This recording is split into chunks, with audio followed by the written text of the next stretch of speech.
Okay, if you could all start to take your seats, please. Everyone find your seats. We're about to begin the hustings.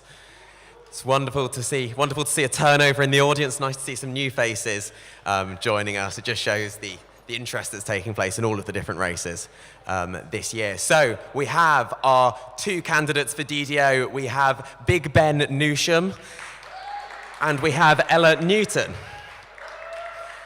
So just like in the last race, they'll be given the opportunity to make a 2-minute speech, and then the set questions will take place, and we'll receive questions from you, and we should be able to get a few more in, because we only have the two candidates in this race. So without further ado, I invite Big Ben Newsham to make his 2-minute speech. Hello, my name's Ben Newsham, my pronouns are he, him, and I'm a third-year politics student. During my time at Warwick, I've gone from a disinterested fresher who didn't care about SU democracy to someone who works in and with the SU almost every single day. I've been on that journey from not caring about SU politics to doing perhaps the highest form of engagement, running for a sabbatical position. I know how to take other people on that journey by delivering them just the information they need to engage. That forms the heart of my approach to SU democracy. Now, I'm sure you're going to hear all about our policies when you ask us your questions, but I'd like to give you a brief taste of my broad manifesto right now. I want an SU app that works and facilitates ticket transfers. I want sleeping pods on campus, convenient storage for sports equipment and books. I want better vegan and vegetarian options in Roots grocery store. I want better buses which aren't plagued by overcrowding, a kettle in the postgraduate hub, and for God's sake, move the hustings somewhere warmer. If these are your policies, they're my policies too, and I hope you'll vote Big Ben for DDO. Thank you. Thank you very much, Ben. And now Ella Newton.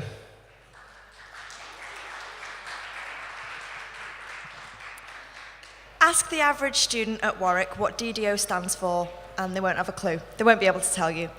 Never mind if they know about how to submit a motion for an ASM or apply for SU funding. They've no idea. So this lack of knowledge means that we don't have the power to influence our SU, and this is the key area of the SU that I want to change. So I have experience on the development exec and also by seconding a successful motion which was submitted to ASM and is now in SU policy. So this experience means that I know how to start making steps towards improving this. For example, I'd like to introduce a week 0 democracy introduction so that everyone can get involved right from the get-go, and also supplement all SU documentation with clear, concise explanations in plain English so no one's alienated by the jargon that's often used. The other main area of my policy that I'd like to see a change in is food options for people with dietary requirements and allergies on the go. So I've been vegan for 7 years, and in that time the market has changed drastically. It's so easy to get vegan food now, it's not even a problem. However, in university, it's a completely different story. I once spent 45 minutes walking around university in order to try and find a vegan sandwich and failed. This is an area that clearly needs some improvement. These people are missing out on the food at the SU, and it's something we need to improve. I believe I have the passion, the resilience, and perhaps most importantly, the realistic outlook to affect change at the SU. Thank you. Thank you very much, Ella. So we will now begin on the set questions. So Ben, you'll be first up to answer this.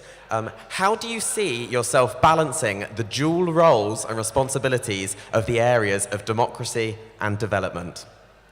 You'll have 1 minute each. I think this is an important question that comes up a lot, and to be honest, I think it's a little bit of a false dichotomy. Democracy and development aren't two different sides of a scale. They merge together. There are separate elements, but they merge. Good development policies lead to high turnout because people see the SU can do things and it can do them well. Good development policies lead to better democracy. I would say, however, it's one of those questions where you can't give a fixed answer because it depends where you are in the year. Obviously, around election time, democracy is going to take up more of your time. But for the most part, I don't think the role needs to be split 50-50 into two different roles. They're together for a reason. They're similar. They work together. Thank you very much, Ben. Ella? Yeah, I would agree with Ben that the two areas of this role complement each other very well. I mean, that's why they are in one role in the SU position. I'm very passionate about both areas from my manifesto, the food development areas, all the different development issues that SU is involved in, and I'm also really passionate about getting students involved in democracy, even if it's just getting a vote turnout or getting them to run for a position or submit a motion in the ASM. I believe I'm really passionate about both of these things, and so I have what it takes to take these both together and be really effective in this role. Thank you very much, Ella. The next question, and we'll be starting with you, Ella, is how do you plan to increase student engagement with democracy throughout the year? So, as I said earlier, I would like to introduce a Week Zero democracy introduction. This will get people involved straight away so that they have the information they need to start getting involved with democracy. Once people are a few weeks in and they already know what's going on, they'll be able to start looking through the SU website, seeing what's there, and hopefully, if my plan goes to, the way I would like it to, then there will be clear documentation supplementing everything that's on the SU site so that everyone can really feel like they're getting involved and understand exactly what's going on. These clear explanations are honestly really key for getting lots of different people involved who are currently not involved. For example, many international students really struggle to get involved simply because they don't engage. The language is too complex for some people who come here and have English as their second language, but this will be a great way for people to get involved throughout the year. Thanks. Thank you very much, Ella. Ben? My manifesto is built around increasing turnout and increasing engagement in SU democracy. I strongly believe the problem isn't the quantity of information we're producing, it's the quality. We need to focus down our messaging just to the information that busy students need to engage in a way that isn't going to take up loads of their time without patronizing them. And then if the information, we need information there available that they can move on to if they are more interested. At the moment, when you arrive and you care about SU democracy, this is what you get. It's a nice little leaflet. Michael looks very nice on the back, I will say. But you are greeted with this flowchart. I have so many problems with this flowchart. The flowchart's good, the flowchart works. The flowchart is complicated. If you just want to vote in an SU election, you don't need to know what impact assessment is, you don't need to know what steering is, you don't even need to know what the democracy exec is. You just need to know how to vote, why it matters, and then if you want to learn more, you should be able to move on to that information. Simplify the messaging. People are busy, they don't care. Let's make them care by making it easy to learn. That's my approach. Thank you very much, Ben. And now a highly topical one, which I'm sure both of you will have strong opinions on. If there is something you could change when running spring elections, what would it be? And we're going to start with you, Ben.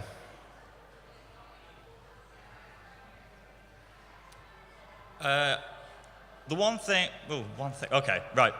The main thing I want to change would be formalizing some of the more informal stuff that SU insiders already know. So if you're on the inside, you already know that you need to start painting weeks in advance, that you need to make a load of cardboard signs, that you need to get people together for hall tours, for hustings. If you've not engaged with the SU already, you don't know these things. The SU doesn't like to talk about them, I think, personally, because it's admitting that there's a lot of strain, a lot of pressure, a lot of distraction from your degree goes into a SAB campaign. That's true. We should own up to it. We should make that information available so people know the amount of effort that goes in, and you don't have to have already been engaged for ages to be able to engage in a SAB campaign. Thank you very much, Ben. And Ella?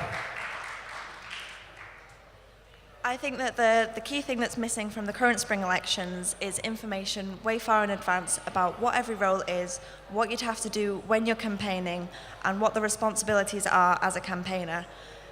So as Ben said, things like knowing when to start painting. I was lucky enough to be on someone else's campaign team last year, so I had a bit of an idea what was going on. But I'm still really struggling because I don't feel like I'm part of the in crowd that knows everything that's happening in SU democracy all the time. I think this information needs to be available for everyone to encourage other people to run who might not always want to run because they don't feel like they're in. Thanks. Wonderful. Thank you very much, Ella. It's time for Ellie Martin to spring back into action as we open the floor up to questions. Who has got a question? Raise your hand nice and high. Okay, we shall start. We'll start with Ellie over here. Other Ellie. Hi, what is your opinion on quorum? So that is, what is your opinion on quorum? And I believe it's Ella's chance to start. Quorum as in the spring elections? Yeah, actually, All Ellie, if you could provide a bit more clarification on Sorry. what you mean by that. Quorum in all elections, whether you think it should go up or down, or kind of your opinion on it. Fab, Thank you very much. Okay, well, in that case, it really, really depends on each election. So, for example, when we're having society exec elections, it'll depend on how big the society is. In spring elections, it depends on how many people are engaging, things like that. I think every time that there is a new election, it should be reevaluated to see how many people are engaging and what kind of number will guarantee that we're representing, the full body of the Warwick students. Thank you very much, Ella. Ben? Yeah, as we've said, quorum applies to loads of different things. I'll focus on ASM quorum, because I know a few years ago, way back when in Ollie Rice's Democracy Review, quorum got kicked up to 5%, then we've got brought back down to 2%. He moved it up in an effort to increase engagement, increase turnout, because you have to campaign harder. I disagree with that approach. I don't think you should be raising quorum to get more voters. You should get more voters, and then when more people are voting and engaged through other methods, that's when you can raise quorum to keep up the standards of ASM motions. Quorum itself is not a tool to increase engagement. Thank you very much, Ben. Another question from the audience. Okay, Ellie, if we come down the front, Ryan has a question. Hi, I am just wondering what you would be doing to make sure that democracy and development campaigns are accessible and that everyone, even from martial arts background, feel that they are represented and that the elections are accessible to them. Thank you. Okay, what are we going to do for accessible elections? Ben, can you start us off on that? Sure, so I have a couple of manifesto policies on this. First off, for the development side, gender-neutral toilets in all university buildings. On the democracy side, I want more Be the Candidate sessions and greater emphasis on them to get more representatives from our underrepresented communities on campus. Other than that, though, the main manifesto pledge I can make to you is that I will work with the part-time officers and give them the time and devotion that they need to do their jobs, because it would be very easy for me to stand up here as a straight white man and tell these underrepresented communities what they need to get better engaged in SU democracy. That's not helpful for these underrepresented communities. I look like an idiot because I don't know what I'm talking about. I will be there to listen, to work, to be an ally, not a crusader on these issues. I'm there to work for them, with them, not on their behalf in what I think is right. Thank you very much, Ben. Ella? As I've mentioned before, these clear explanations will be there for everyone. So people who don't have quite high level grasp of English and people who can't spend the time reading through reams and reams of pages because perhaps, they use a computer to read out the words for them and it would take about 3 hours. So this will be a massive thing for me, and including people with the campaigns. Also, I feel that the documentation that's often used is circulated in quite a small group of people in the know, people who are already engaged in the SU or in certain societies which are very closely linked to the SU. I think that this circulation needs to be a lot bigger so that everyone knows exactly what's going on. And if anyone has an idea for a campaign, for a motion to submit to the ASM or some kind of democratic idea that they have, then everyone should be able to put that forward and have it heard on an equal platform. Thanks. Lovely. Thank you very much, Ella. More questions? Ellie, we've got a question just there, next to Liam. There we go. Thank you. I just wondered what your thoughts were on the ongoing UCU strike, and if you do support it, what you're doing to support it. Okay, so your current positions, I suppose, on the UCU strike. Ella, if you'd like to start us off. So I totally stand with the strike. I think the lecturers should be striking because the pension cuts that have been suggested are absolutely ridiculous.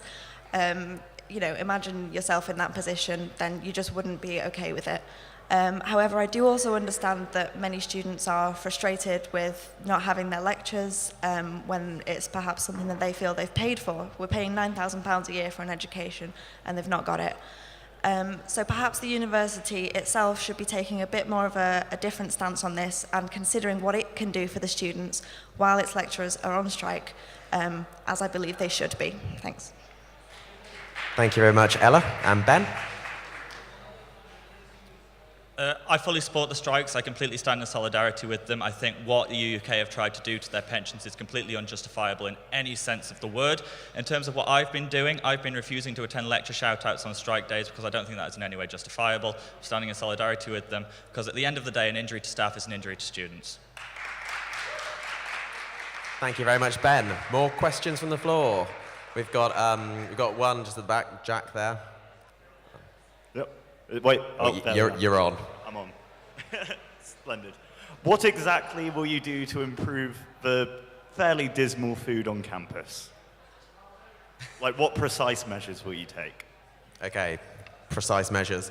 Ben, if you'd start us off. A little bit unfair, I think. I love the bread oven. SU outlets, I think, are all right for this. I'm going to focus on variety because I can't talk about taste because that's shown.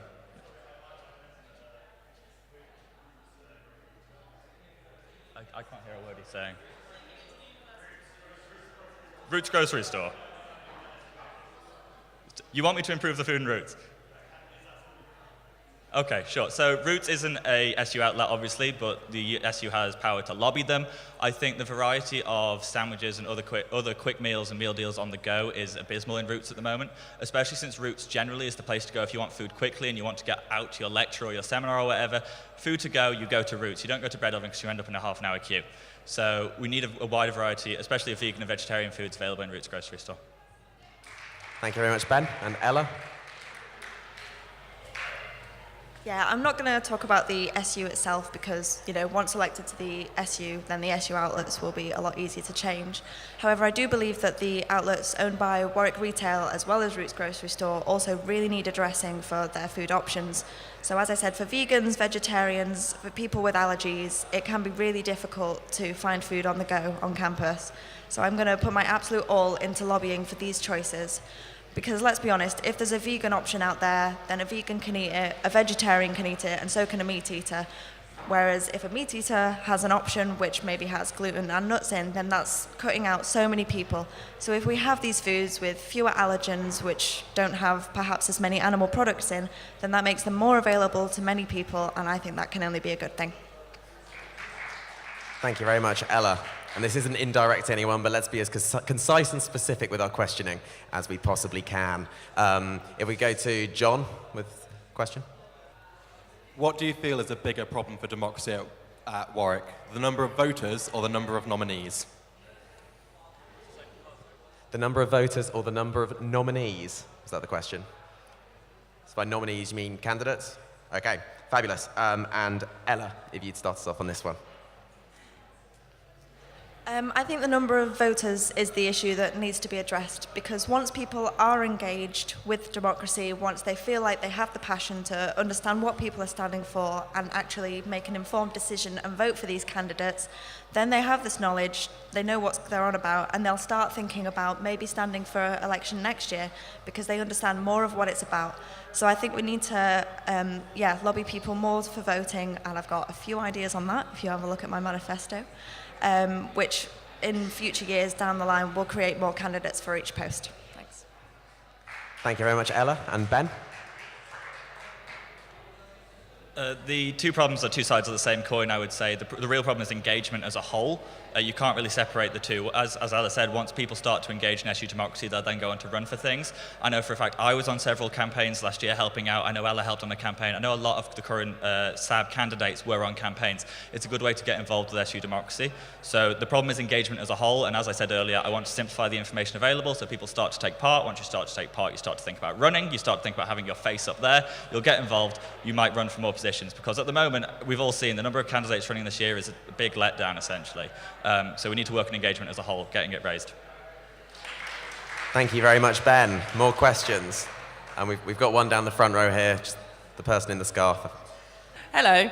So one of the roles of DDO, which I think people don't necessarily realise when they go into it, is that you are also a full member of the University's Council. So the President and the DDO sit on the University's Council as full members. You are essentially two out of a council of 30-ish who are responsible for the kind of like financial sustainability of the university and for the success of the institution. So how would you, in the role of DDO and thus in your capacity as a University Council member, approach that relationship with the university, considering you're also obviously first and foremost a student representative and a trustee of the union? How would you approach that relationship? Okay, and first to answer is Ben. To be honest, I think you stole my answer a little bit, which is you are first and foremost there to represent the students. I don't think it's helpful to go into that kind of relationship thinking it has to be inherently antagonistic. You're not there to just kick up a fuss, but at the front of whoever is the DDO's mind has to be student interests. What do students need out of whatever you're talking about? How can I best represent the students in this conversation? Thank you very much, Ben. And Ella? Yeah, first and foremost, the DDO would be a member of the SU, and that is what counts, is representing the students' ideas. And let's be honest, if we're fighting with the university, then that's not really going to be very helpful for pushing on ideas that want to make lives for students at Warwick better. So I think this relationship with the university is absolutely crucial, and sitting on the council would be a big part of that. So I don't think it would really be an issue. Thanks. Thank you very much, Ella. We're going to cut down to 30-second responses now for the remainder of the questions, and you'll be notified on 20 seconds when that is taking place. Who's up next for the question? Oh, we have a question from the wings. Hello. So I noticed this year that the SU used adverts on YouTube and various websites to try and get people to run. And obviously it didn't work. There's not many candidates this time. So firstly, do you think that the adverts themselves were a failure? And secondly, would you keep them up next year, or what other methods would you try to get people to run? Okay, and we have Ella to start us off. So I personally didn't see any of these adverts until about 2 days ago, so I don't think they were a huge success. But I think one of the main things that I want to do to try and get more people to run is just to shout about what the SU is doing. So many people in the SU, the SAB officers, part-time officers, and everyone else have such amazing work that's going on, but not many of the actual students know about it. So I want to do a weekly SU catch-up or regular SU catch-up just to let everyone know exactly what's going on so they can be more involved. Thank you very much, Ella. And Ben? I very much enjoyed seeing those adverts every time I watched a YouTube video. I visited a website, Ron staring down at me, very much enjoyed it. Yeah, the problem is they came very late, which is all right for the smaller positions, but as I've mentioned, a SAB campaign takes months of work, or at least weeks. And the problem isn't the information, the quantity we're producing, it's the quality. We need simple information from the start on what it needs to run in a SAB campaign, what it needs to get involved. That's what we should be focusing on, year-round engagement. Thank you very much, Ben. Can I have a show of hands just so I can note how many we have left? So we have 1, 2, 3, 4, and there will be the final 4 questions. Not taking any more after that. We'll start off with the DDO, please. So what would your approach be to dealing with the local transport issues, either buses or parking? You pick. Okay, so it's about dealing with local transport issues, in particular parking and buses. So Ben, you're starting us off on this one. So yeah, I don't have so much on parking, but buses, super passionate about the buses. Buses, heart of my campaign. We've shown the SU can do good work with Stagecoach when we lobby them with the Ragecoach campaign, getting the replacement bus passes back for £15. I want to tackle overcrowding next. I want to move on to overcrowding as the big problem that faces students by lobbying them, using the power of the SU, a bit of muscle to show them that this is an issue we really care about. We paid 300-something quid at the start of the year. We deserve a good service. Thank you very much, Ben. And Ella? So I myself personally don't get the buses. I've never got the buses to uni. I've always cycled, so I'm not really that aware of all the issues. Obviously, there are a few that I'm very aware of, but there are many that I'm not completely clued up on. So I think that the main issue for this would be a lot of feedback from the students to know exactly what the issues they feel are. Also, with this feedback would be a lot more power, because we'd have the numbers of students who are facing these issues, and we can go straight to the top. Thanks. Thank you very much, Ella. So the first of ours is the person in the hat. I think you had a question. Hi, how will you encourage more students and also society to take advantage of the development funds that are available? Sorry, I didn't hear that. Okay. How will you encourage more societies to take advantage of the development funds available? Okay, so I think that was how would you make more societies take a look at the development funds available for them to put on projects? So Ella, if you'd start with that. I think that the development exec is a huge part of this and that they should really be involved with spreading the word about the funding that's available, because it is true, there's so much money in the pot that people just don't know about. If people really did know about it, that would be a heck of a lot better, and we could actually put this money to good use. So the development exec, who know exactly what's coming in, what kind of funding applications they are receiving, can see where the holes are in these applications and see who's not thinking about funding, who perhaps could. And then we can target these areas to see who could think about funding, and yeah, just let them know. Thank you very much, Ella. And Ben? So I have loads of society experience. I've been an exec for 2 years. I've been the president of the Politics Society for the past year. I know all about this kind of thing. The problem, again, is information. We're not getting the simple information out there that needs to be out there. If you want to find out about this kind of thing, it's an arcane process where you end up with all sorts of different parts of the website. We need to sort out what we're telling people, think about it, simplify it down, get that message out there, get it across easily. Thank you very much, Ben. We have 2 more questions. You know who you are. Got another hat in the second row. As someone running for part-time officer, would you support the idea of having part-time officer hustings? Part-time officer hustings. Would you support the idea? And Ben, you can start us off. Absolutely. I think part of the problem in the lack of candidates running for some of the part-time officers this year is that they're not advertised very well. What a better way to advertise it than have a big debate up here on this stage, get the relevant communities involved, they can all come and make the decision of who they want to represent them. Thank you very much, Ben. And Ella? I agree that hustings for part-time officers would be super helpful, and I'm sure you'd really appreciate it as someone running for an office. However, I don't think that they should be compulsory as they are for the SABs. I think that certain part-time officers might not want to put themselves out there in this position, and there's a reason why they're not doing that at the moment. So I think there should definitely be the option, but perhaps people can also opt out. Thank you very much, Ella. And we move on to our final question of the evening. Let's make it a good one. Bit of a simple question, really. What do you see as the role of the democracy exec beyond the usual steering and sort of motion scrutinizing that it does? Did you both hear that question? Okay, lovely. Ella, did you start us off? I think that the democracy exec should really be kind of a link between the DDO and the rest of the students, so that the rest of the students, when they have these ideas, it goes into the democracy exec and that can be feedback to the DDO and vice versa.